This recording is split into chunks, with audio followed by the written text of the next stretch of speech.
Hi guys! Welcome back to my channel. So for today's video is going to be another get ready with me. But at the same time, may pinadala kasi yung Skinpotions. I have a new package from Skinpotions. And as you can see, balat na balat pa siya. So hindi ko alam anong mga products ang meron dito. Gagawa na rin ako ng Lipswatch and everything nung tatlong new colors ng Skinpotions Dream Cream. Ito yung kanilang Valentine's collection. Ito yung Powder Velvet Tint na parang Valentine's collection nila. So I'm gonna do a lip swatch and I will also try to incorporate it in my makeup today. Okay, so umpisahan na natin. First up, mag-moisturize muna ako. So for my primer slash moisturizer, gagamitin ko to. This one is from Etude House. This is the Surprise Must Daily Sunblock. Iba to dun sa, medyo iba siya dun sa yung usual kong ginagamit. Yung from, oh my god, sobrang gamit na gamit ko na siya. Ayun tuloy, nabura na. This is from Althea Korea. Ibang-iba siya kasi yung Althea Korea is very thick. Ito is mas lightweight. Pero I like them both. Ito kasi parang nagbibigay siya ng matte finish. Pero this one gives me a sort of kind of dewy look. So, you know, depende sa'yo anong klaseng finish ang gusto mo. So, habang hinintay ka mag-set yung sunblock, I'm going to do my eyebrows. And then for today, gagamitin ko yung Sunny's Face Slim Pencil. Alam niyo guys, ang ganda sana nitong Sunny's Face na pencil. Kaya lang sobrang hindi matipid. Ang bilis niyang maubos. Ito malapit na itong maubos. And wala pang isang buwan. Pero alam mo yun, maganda siya eh. It's really gonna give you the chance to precisely shape your eyebrows. But the thing is, too dark for my hair right now. You know me, I like my eyebrows tinted. So, for my gel, gagamitin ko pa rin yung detail makeover ko. My forever favorite. Hanggang sa mag-black hair na ako or mag-different hair color na ako, ito pa rin ang gagamitin ko. So, feeling ko nag-set na yung aking sunblock and oh my god, I love the dewy finish. And for today, gagamitin ko itong from Fashion 21. This is one of my favorites. So affordable. The coverage is really, really nice. So, gusto ko medyo lightweight lang yung feel. So, hahaluan ko siya ng konting sunblock. You can use moisturizer, whatever moisturizer that you're using right now, para just to diffuse yung color and yung pigment nung foundation.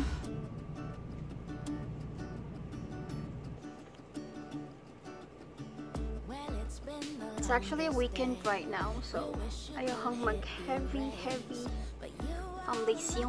Just want to even out my skin tone and cover some of my redness. If you want to use this full coverage, you can use a foundation brush. Mas full coverage yun. Pero ako kasi I want it to be a little bit sheer, so I'm using a beauty sponge. So I'm just gonna let the first layer set for a while and then papatungan ko ulit siya ng another layer. So I'm gonna add second layer.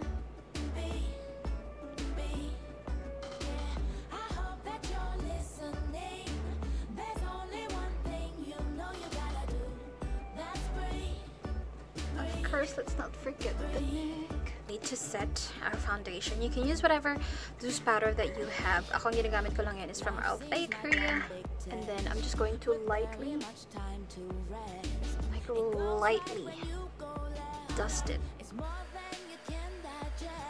Then after that, I'm going to contour Vice Cosmetics in the shade Confirm.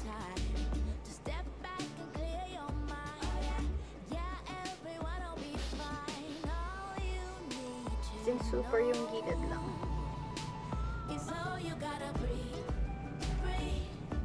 Then I'm going to get this brush again and then just, you know, lightly brush it out para mawala yung harsh edges. And then I'm going to contour my nose. I'm going to use this shade dito sa EB Pro Play Palette na sira-sira na because it's been on my bag since I got it.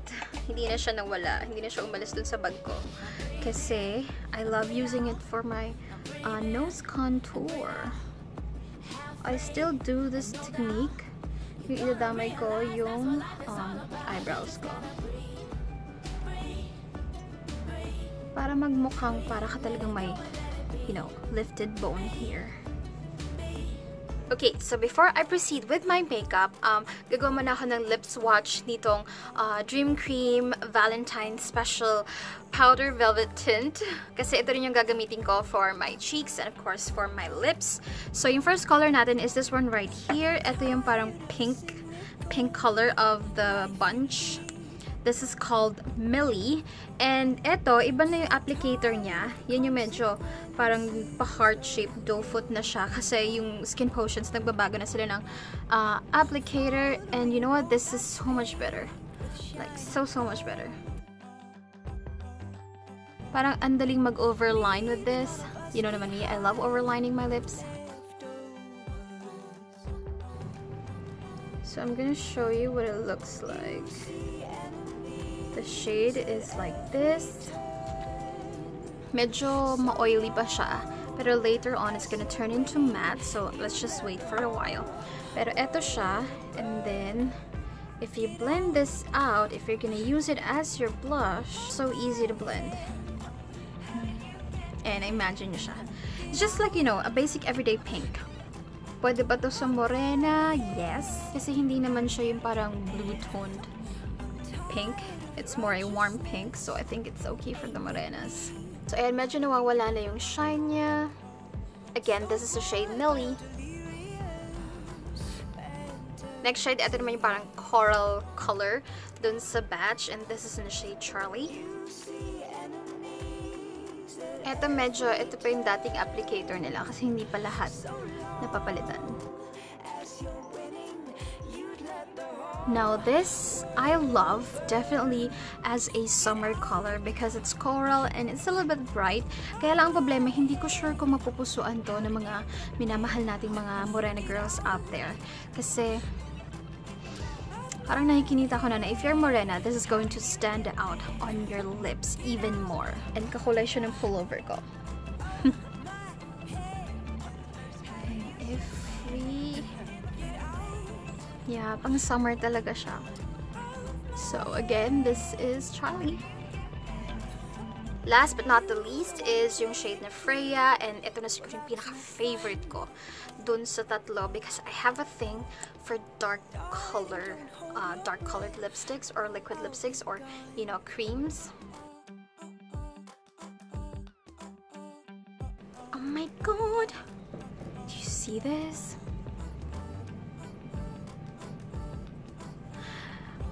Oh my god. So if you're gonna use this as a blush, you really have to be very, very careful, and a little goes a long way. Pero ang ganda nito as eyeshadows, I swear. Ayoko lang siya gamitin as eyeshadows today. Definitely not.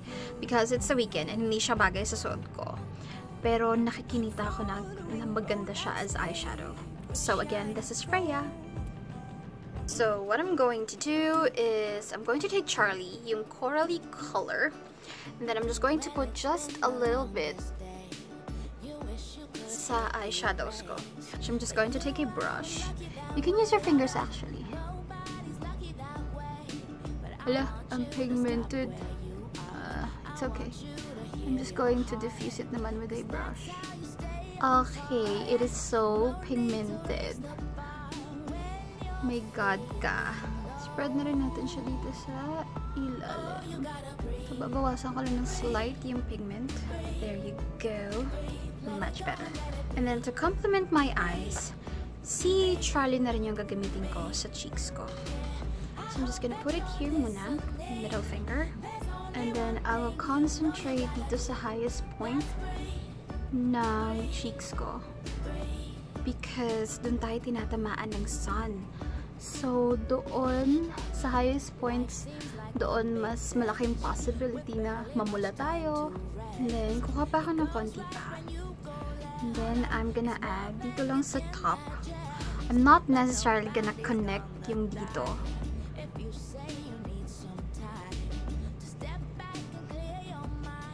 going to get a pencil eyeliner. This is from Palladio. And then I'm just going to line yung taas. Very, very close to my lash line. It doesn't have to be perfect kasi isasmudge ko naman yan later. I'm going to just smudge it. Then for my lips, sige, gamitin natin si Millie para naman magamit natin lahat ng colors. I'm just gonna smudge it. And then I'm gonna use Freya sa inner corners just to give, you know, dimension and depth.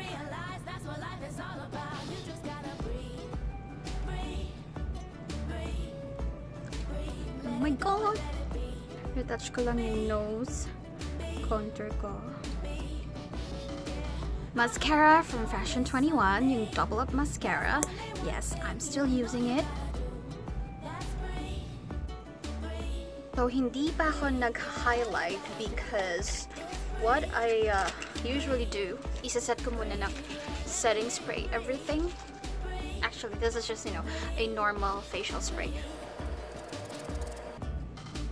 And then, habang patuyo na siya, ako maglalagay ng highlight para mas bakak. I'm actually using Splendid ng Vice Cosmetics, and this is one of my favorites, you guys. So affordable, so easy to achieve the blinding effect. You know, lalo na if you apply it na medyo basa pa yung facial spray.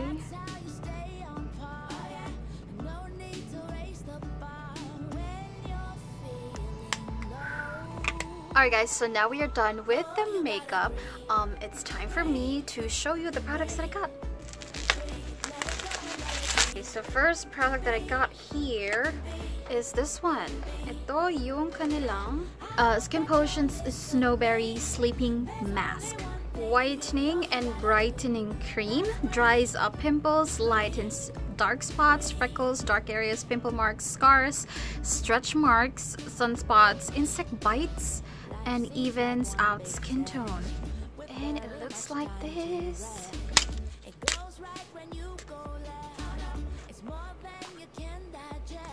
Oh, spread generous amount on your face, massage until absorbed, leave overnight. Oh my god, I'm so excited to try this at home. Next product that they have is this one, tomato serum. Oh my god, alam mo, tagal-tagal ko na gustong itry yung tomato serum nila, and thank you Skinpotions for sending me this. This is formulated to make skin healthier and glowing, packed with large amounts of lycopene, proven to make pores disappear smaller and give your skin that pinkish glow. Okay, excited to use this.